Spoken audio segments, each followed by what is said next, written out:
இந்த உலகத்துல கண்ணீர் பேசுற மொழிய புரிஞ்ச ஒரே தெய்வம் யாருன்னா முருகன் தான். தேவர்கள் நடுங்கினாங்க, அசுரர்கள் ஆட்சியை கைப்பற்றினாங்க, வானமும் ஒரே பயத்தில் இருந்துச்சு.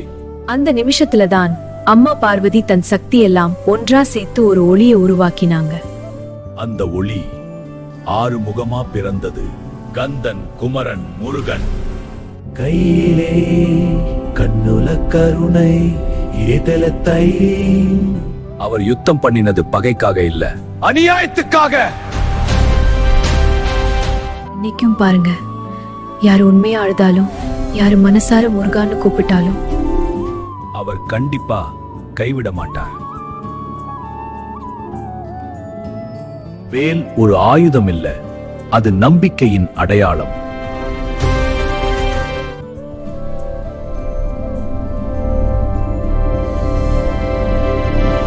அதான் கஷ்டம் வந்தா, மனசு உடைந்தா முதல்ல வர்ற வார்த்தை. நீங்களும் இப்போ மனசுக்குள்ள ஒரு வேண்டுத வச்சிருந்தா அத முருகன் கண்டிப்பா கேட்பார்.